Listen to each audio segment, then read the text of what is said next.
Hello, I'm Odin, and today I'm going to make another requested prop. It's the Peacemaker's helmet, as seen in The Suicide Squad and Peacemaker. Looking at the Peacemaker's helmet, it's unique in the sense that it's got this sideways crest. I mean, usually it's something that goes more like a mohawk, not this way, right? But that's all fun. What I'm really seeing, trying to diagnose this helmet, or figure out, diagnose is a weird word, trying to figure out how I'm gonna build this helmet, it looks an awful lot like Red Guardian's helmet, except for the crest. It's got a lot of the same basic shapes. So I've got a pattern that I can start with. Not only have I covered fully how these patterns go together, and in more than one video, but I just told you which build they originally came from.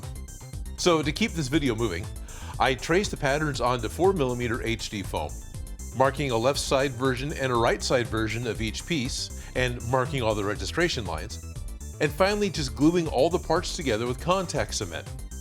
Now typically I use my planishing stake for a helmet build like this, but this 4mm foam is pretty easy to work with, and I don't think I really need it. The shapes of the pattern pull the helmet together when it's fully assembled. There we go. And now I'm getting up to the point where I need to bring in my head cast so I know that this will stay the right size. I'm getting up to the point where I get to be artsy. Not that this hasn't been artsy, but this has just been, redoing what I've done before. Now I get to do something new. I'll cut out the last few pieces and glue the face together. So I've got the under helmet done. Why is it the under helmet? This is kind of the first layer. I'm going to be putting just some more 2mm foam on top of this in order to try and smooth everything out and get that glorious high chrome look that there's no way I'm going to get a high chrome look on foam. That's just, I can get high gloss, I'll do that. So, but I'm going to be putting some 2mm on top of it in order to smooth everything out. And I've got a 30mm half dowel that I'm going to use as the base for the sideways crest. I'll add some underneath it, and I'm also planning on cutting it in half and widening it out because it's got 3 lines that run through it. So that'll all happen later. Right now, I'm going to glue in the ear covers and the new cheeks. The ear covers are cut from 2mm foam, just to give me the thinnest of extra space for my ears. And they're glued in flush with the surface of the helmet. Before I glue anything else on, I want to trim the bottom of the helmet, getting the same hemline as Peacemaker's helmet. And I'm following a cut line that I had drawn onto the foam that matches the corner of the mouth with the bottom of the ears, basically. And then I add some new cheek pieces, because Peacemaker's helmet, his mouth lines are closer than Red Guardian's. I'm still using the Red Guardian pattern, and I cut a set of angry eyebrows from 6mm foam. And I get them glued in place. What I need to do next is grind down the corners of the eyebrows, smooth them out from just being cut foam. So I'm going to use the rotary tool, and I changed my mask. You may be asking why bother changing the mask. I had one on, this is going to work just fine. And it would, actually. This would be just fine for the dust that can be created by the rotary tool. Except I don't want to clog up my chemical filter mask. I don't want to clog up my vapor mask with EVA dust when this is going to be just fine and this is disposable. So changing masks. I use a bullet-shaped grinding stone with my rotary tool to shape and sand the eyebrows. I want to make them smoother in a rounded, organic shape. I don't want that cut foam look. And even though I do plan to cover this with 2mm foam, the corners of the 6mm layer will not compress enough to look right for this mask. Okay, so I think I've got a base that I like. This is looking pretty okay to me. It might be a little snugger than it should be for Peacemaker, but if I put it on someone else's head, it'll look perfect. I can use aluminum foil to wrap half of the helmet. I only need one side because I can just flip the pattern pieces over to the other side. And once the foil is mashed over the foam, I stick duct tape to it. The foil will conform to the shape of the mask, and the tape will hold the foil in that shape even when it's removed. And then I can draw where I want the crest to go. In fact, I just draw on all the pattern and seam lines that I want with a permanent marker directly on the duct tape. Thankfully, Peacemaker has a few panel lines on his helmet. When I have the patterns that I want, I can remove the foil and cut out the pattern pieces. I mash them flat, and I know what shapes I'm going to need to cut from a roll of 2mm foam. I got the full back of the head, I got the face, and I got the forehead piece. So the only thing I don't have is the dove. I can get to that when I need it, and I got the crest. All right, nothing like making a pure, smooth helmet. The first thing I want to do is make the crest. So I cut a piece of 10mm foam, 42mm wide, and glue that in place. I'm going to need 2 quarter-round dowels, so I cut my 30mm half round in half. You can barely see it here, but I did draw a pencil line down the center as a cutting guide. I used one of the cut pieces to set my ruler, and I cut 3 strips of 4mm foam. These 3 strips of 4mm plus the 30mm half round will fit the 42mm strip currently glued to the helmet. I'm going to take 3 layers of 4mm foam and glue them in between the 2 half domes that I've cut. But to get the look that I really want, I use my precision rotary tool to round the corners on one side of each of the 3 strips, and on one of the corners of the half-round dowels. I can glue one of the half-round pieces to the front of the 42mm strip, and then add each of the 4mm strips behind it. The thin bottom edge doesn't have any contact cement, so I can push the bottom corners in and keep them from spreading out at the base. To glue in the back half round, which has contact cement on the wall and on the bottom, I place slips of paper over the bottom to prevent the contact cement from making contact before I'm ready. Because once the wall is stuck in place, I can remove the paper and then push the bottom seam together. And I give the whole thing a good thorough mashing all the way around, just to be sure all those seams are stuck together. I trim the extra off the sides, keeping it flush with the bottom edge of the helmet. So with having the helmet cut this high up, I've actually got really good hearing, and I've got really good vision in this helmet. Of course, I can breathe and talk, and this is actually a really well-designed helmet for being on set. It's probably not bad for actually being a hero as well, but for being in a working environment, for being in a con environment, right? For being the actor, for being in a working environment, a helmet like this is really pretty cool because, yeah, I could hear really well. There's a little bit of obstruction, but I can hear really well, and I can see really well. So, yeah, this is good. I start tracing my pattern pieces onto some 2mm thick HD foam. As I test fit the cut pattern, I see that my center line may be a little off. It's bigger than I need, so I can trim the sides back. It takes 3 attempts and a new piece of foam, but I do get the shape for the back of the head. And I can glue on the new 2mm skin that makes the back of the helmet that covers all the seams for the basic construction. As I'm spreading out the foam, keeping wrinkles from forming is the real trick here, because I want this full piece to be smooth and unbroken.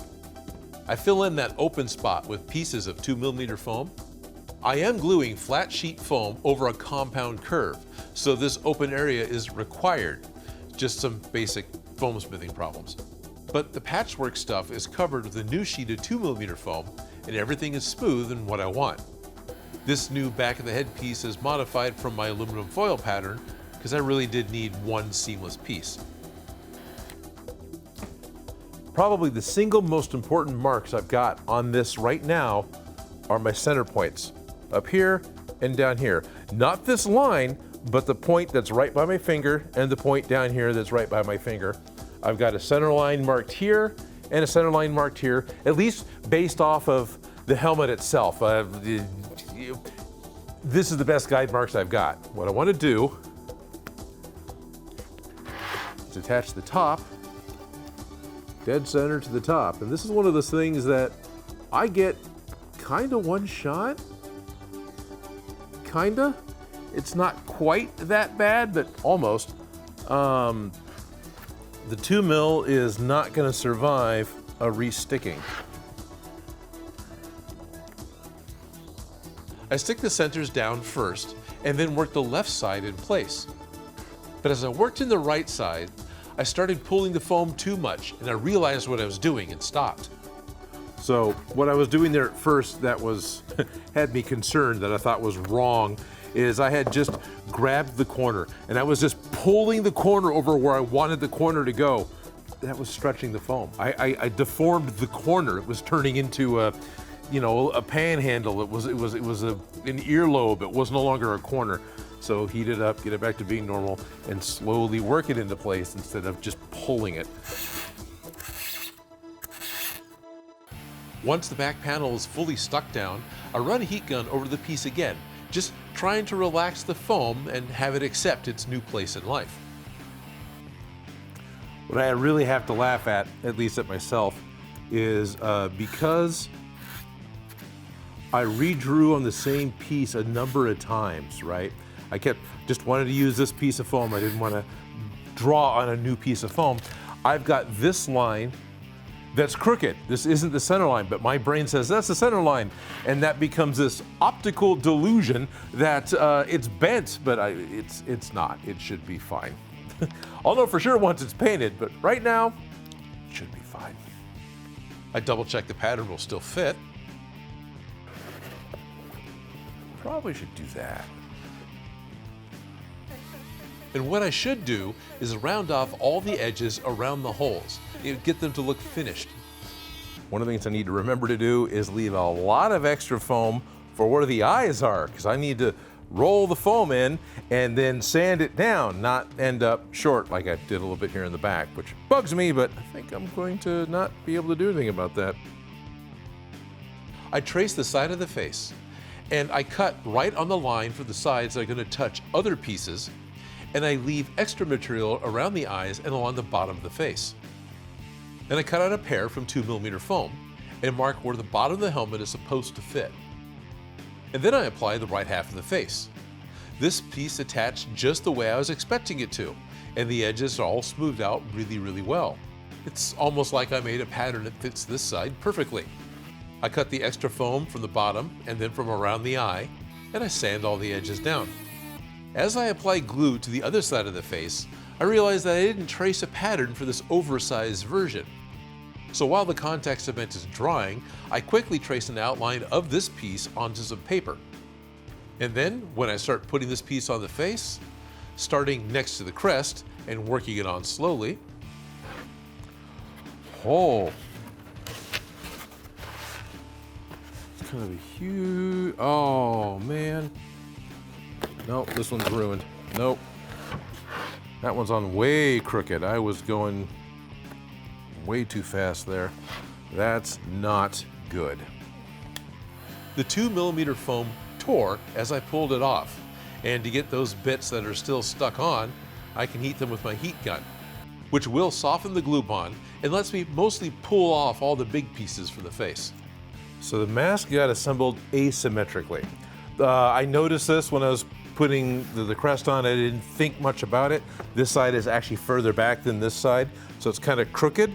I don't think it's going to be terribly noticeable when you're wearing it, but it makes a difference when you're putting parts on. So now I get to deal with that. It takes some time, but I'm able to remove the foam that I didn't like and grind off the little flecks that remained. I cut a new slightly larger piece, but it has the correct shape for the forehead. And this time, I started the bridge in the nose and get the forehead lines correct. I work it around the crest and actually get this second attempt to work. I mash the eyebrow down and cut the eye hole open. Now I just need the forehead panel. This also takes a couple of attempts to get a piece that fits correctly. But I am able to get a panel glued in place with a good fit and without any wrinkles. I just need to clean up the bridge in the nose.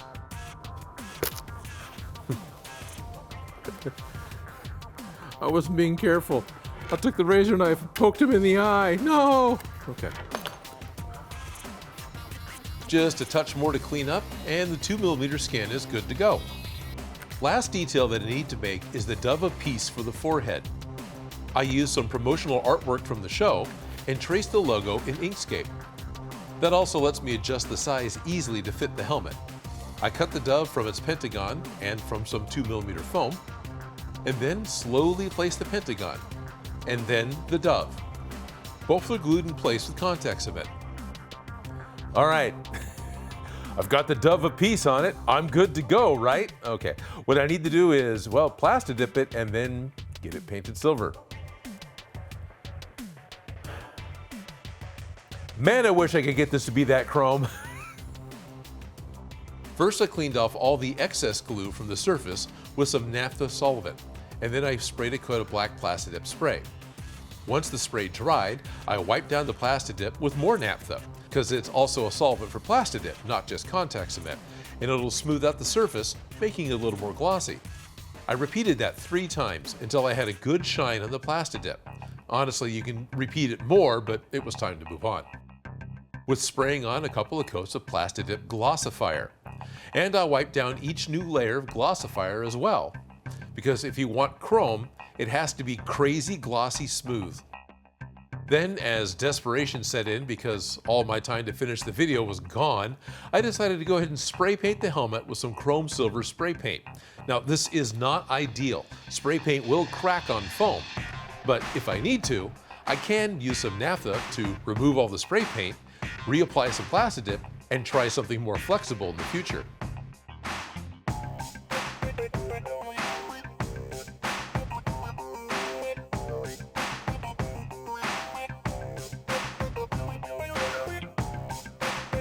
All the materials used in this project I already had in the shop. I put a list in the description.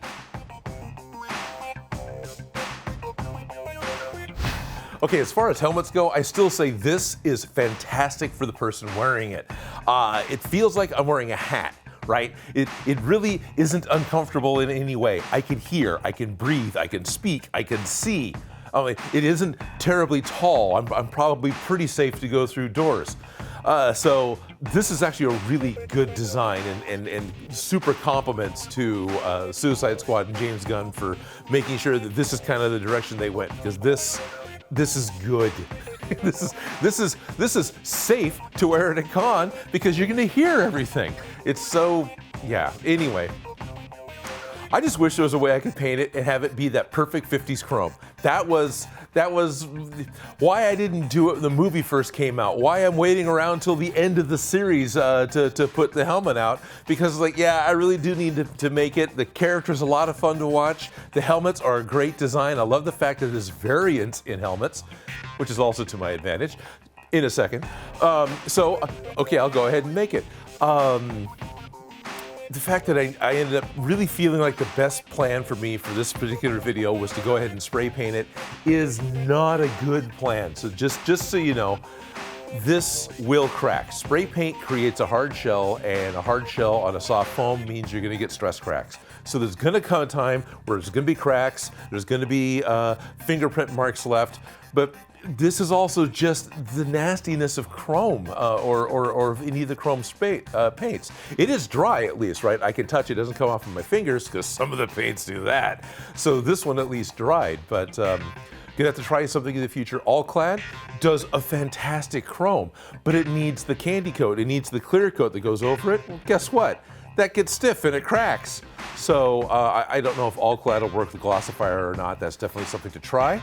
And if it does work out, then maybe I can do the old school Cylon, because yeah, that's been on my wish list forever, but chrome, variants in helmets. I'm so glad the show has different versions of helmets, different variations on the same theme, that different helmets do different things, because I forgot some panel lines. Yep, there's supposed to be a pair right here in the cheeks. I totally forgot to put on in my rush to try and get it finished. And oh well, I guess this is the helmet that when you wear it makes you crafty. So, you know, he's got one that does a sonic boom, he's got one that does x-ray, he's got one for being underwater, he's got some other interesting ones that I would never want to put on. But yeah, this is the one that helps make you crafty.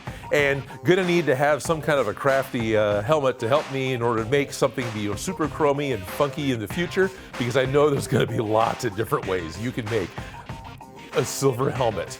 But this is how Odin makes.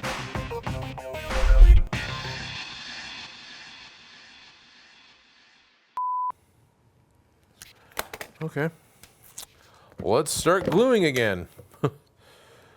La, da, da, da, da. We're gonna pretend that it's gonna work first time this time. La la, la la la. I want to thank Christoph Gehrig, the Trash Panda, Spencer Harris, and all of my Patreon supporters. Patreon members at the $5 and above level get access to my private Discord, which includes weekly games with me, prop-related chat, and early access to live streams. My Patreon support is the #1 thing that makes this show possible. If you like the video, don't forget to subscribe. Have an idea for something for me to make? Please leave a comment below. And if you make any of these projects, you can send me a picture.